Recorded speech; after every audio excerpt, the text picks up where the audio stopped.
தமிழ் மாதங்களில் முதலாவது மாதம் அப்படின்னு சொல்லக்கூடிய இந்த சித்திரை மாதத்தில் வரக்கூடிய அமாவாசை அப்படிங்கிறது ரொம்பவே சிறப்பு வாய்ந்தது. முன்னோர்களை வழிபாடு செய்வதற்கு மிக மிக முக்கியமான ஒரு நாளாக சொல்லப்படும் இந்த 2025ஆம் ஆண்டின் சித்திரை மாத அமாவாசை என்னைக்கு வருதுன்னு பார்த்தோன்னா 27/4/2025ஆம் தேதி ஞாயிற்றுக்கிழமையோடு சேர்ந்து இந்த அமாவாசை தினம் வருது. இந்த சித்திரை மாத அமாவாசை அன்னைக்கு இந்த ஒரு உணவை மட்டும் மறந்தும் சமைக்கவே கூடாது. அப்படி சமைத்தோன்னா முன்னோர்களின் ஆசிர்வாதம் நமக்கு கிடைக்காது அப்படிங்கிறத பற்றி இந்த பதிவில் நம்ம தெரிஞ்சுக்கலாம். இந்த மாதத்தில் வரக்கூடிய தமிழ் ஆண்டின் முதல் அமாவாசையான சித்திரை அமாவாசை அப்படிங்கிறது பல சிறப்புகளை கொண்டது அப்படிங்கிறது நமக்கு தெரியும்.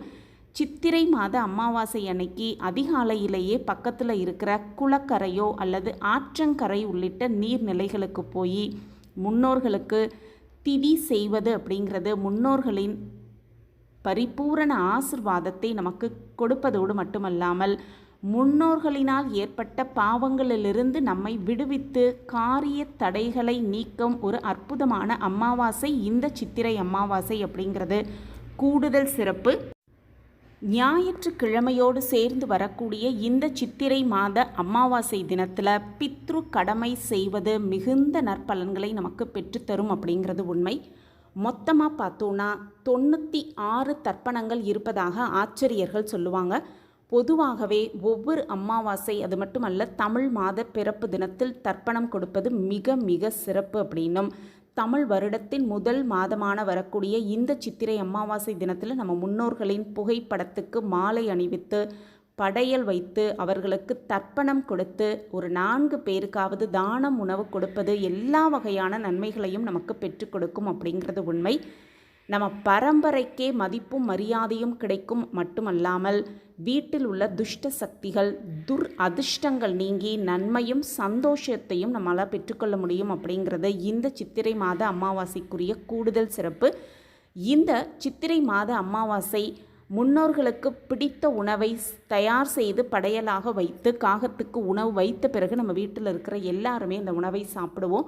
அப்படி படையல் வைக்கும் பொழுது ஒரு உணவை மட்டும் கண்டிப்பாக அன்னைக்கு சமைக்கவே கூடாது அப்படிங்கிறது தான் உண்மை. அது என்ன உணவு அப்படிங்கிறதையும் தெரிஞ்சுக்கலாம். முக்கியமாக முன்னோர்களுக்கு பிடிக்கும் அவங்களுக்கு பிடித்த உணவை தயார் செய்யணும் அப்படிங்கிறதுனால அமாவாசை அன்னைக்கு முன்னோர்களுக்கு அது பிடித்த உணவாக இருந்தாலும் கூட அன்று வீட்டில் அசைவ உணவுகளை சமைக்கவும் கூடாது உண்ணவும் கூடாது அப்படிங்கிறதான் முக்கியம். ஏன்னு பார்த்தோன்னா முன்னோர்களை வழிபாடும் நாளான சொல்லப்படும் அந்த அமாவாசை அன்னைக்கு அசைவ உணவுகளை சமைப்பது அப்படிங்கிறது மிகப்பெரிய ஒரு பாவ செயலை செய்யும் ஒரு விஷயமாகவே சொல்லப்பட்டிருக்கு. மறந்தும் கூட அன்று அசைவ உணவை சமைப்பதை தவிர்த்து விடுவது ரொம்ப ரொம்ப நல்லது. அதே போல் அமாவாசை தினத்தில் வீட்டையோ சமையல் அறையையோ அல்லது பூஜை அறையையோ சுத்தம் செய்கிறேன் அப்படிங்கிற பேரில் சுத்தம் செய்வது மிக மிக ஒரு தவறான விஷயம். அன்று சுத்தம் செய்வதை தவிர்த்துவிட்டு முந்தின நாளே அனைத்தையும் சுத்தம் செய்துவிட்டு வழிபாடு செய்வதற்கான ஒரு உன்னதமான நாளாக அந்த சித்திரை மாத அமாவாசையை நம்ம ஏற்படுத்திக்கணும். அதே போல் அமாவாசை தினத்தில் காலையில் நீண்ட நேரம் தூங்கக்கூடாது அப்படிங்கிறதும் உண்மை. முன்னோர்களுக்கு படையல் போட்ட உணவுகளை வீட்டில் இருக்கிறவங்க மட்டும்தான் சாப்பிடணுமே தவிர மற்றவர்களுக்கு அதை கொடுக்கக்கூடாது அப்படின்னு சொல்லுவாங்க. அதே போல் வெளி ஆட்களை வீட்டிற்கு அழைத்து வந்து அன்னைக்கு அவங்களுக்கு உணவளிக்கக்கூடாது அப்படின்னும் சொல்லுவாங்க. காகத்துக்கு அன்னைக்கு சாதம் வைத்த பிறகு தான் பித்ருகளுக்கு படையல் இட வேண்டும் அப்படின்னும் அதற்கு முன்பாக படையல் இடக்கூடாது அப்படின்னும் சில சாஸ்திர வழிமுறைகள் இருக்குது. இந்த மாதிரி விஷயங்களை நம்ம கடைப்பிடித்து முன்னோர்களுக்கு படையல் போடும் பொழுது ஒற்றை இலையாக போடக்கூடாது, 2 இலைகள் போட்டு தான் படைக்க வேணும் அப்படின்னும் சொல்லுவாங்க. இந்த மாதிரி விஷயங்களை கடைப்பிடித்து சித்திரை மாத அமாவாசையை தவற விடாமல் இந்த ஒரு உணவை மட்டும் தவிர்த்து விட்டு முன்னோர்களுக்கு படையலிட்டு வழிபாடு செய்து அவர்களுடைய ஆசிர்வாதத்தை நம்ம முழுமையாக பெற்றுக்கலாம்.